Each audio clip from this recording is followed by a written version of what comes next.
New York State Assembly Republican leader Will Barclay called the Cuomo controversy one of the most alarming scandals we've seen in state government.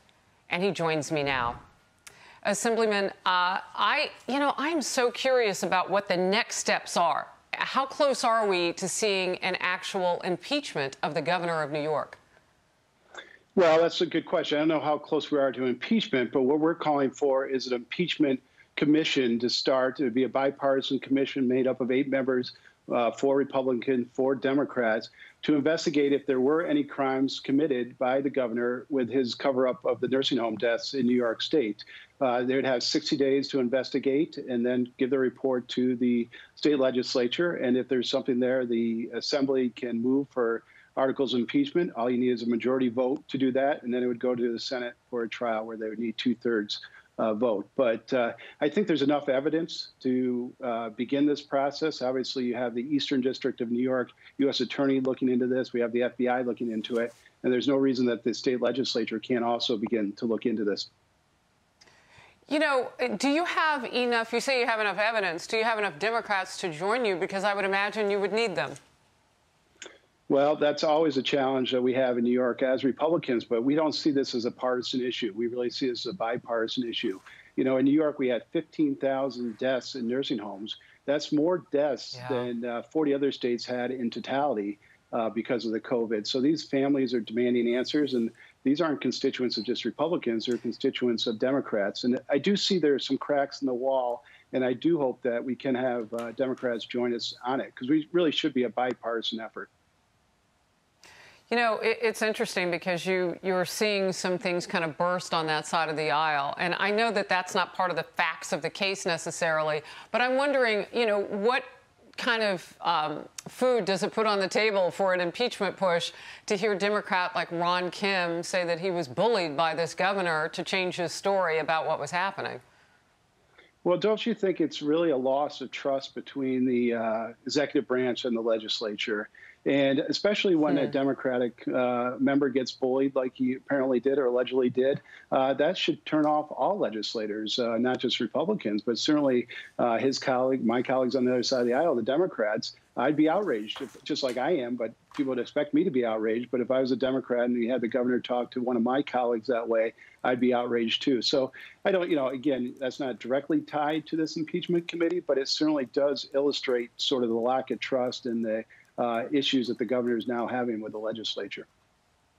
I want to get to this. The New York Post op-ed says, you've heard the expression that the cover-up is worse than the crime.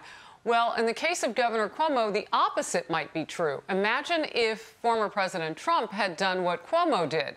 We'd have a 3rd impeachment on our hands. Cuomo's actions certainly merit his removal from office, not just for the cover-up, but for the actions he took that impeded our national response to the worst pandemic in American history. What's your response to that? Well, it's a little of both, of course. I think when we start off with this pandemic, no one knew what to expect. Obviously, people make mistakes because we've never been through this before, but this seems like a pretty big mistake. I mean, by letting COVID-infected patients back in the nursing homes, just logically, you would think that's going to, spread infections within those nursing homes. And obviously, numbers seem to be bearing that out. So, yes, that is a real bad policy decision, apparently, and I think people ought to be held accountable. But along the same rails, on the dual rails, certainly the cover-up is problematic. And if there is a cover-up, it could be criminal. And I certainly think it needs to be investigated. And the families really demand answers. They want answers. And I think the legislature should demand answers if there's a cover-up and whether, crimes have been committed and whether it reaches the level of impeachment. Will you be pressing to look at anything other than the nursing homes at this point? I mean, you've got federal government officials investigating the governor and what happened under his watch with the nursing home situation. But will you have broad enough powers, if you will, for lack of a better word, scope to look at other things, to make sure that really and truly everything that could have been done during the pandemic was done? And you mentioned mistakes get made, but you have an opportunity now to really take a look at what happened. So I think maybe that would be handled outside of this impeachment commission that we're proposing. This is really focused, I think, on the actual cover-up by the governor. But I do think a analysis of how we reacted to the pandemic is incredibly necessary. You know, New York State, besides what the governor is saying, how great leadership he provided during this pandemic, we have the second highest fatalities from the pandemic than any other state in the country.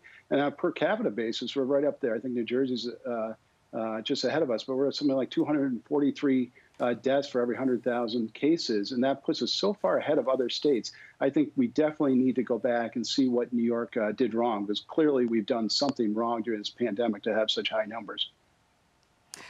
New York State Assembly Republican leader Will Barclay, so wonderful to have you on the program as we navigate our way through what has been a disaster for some in New York. Thank you so very much. You. Good to see you today. Thanks for having me on.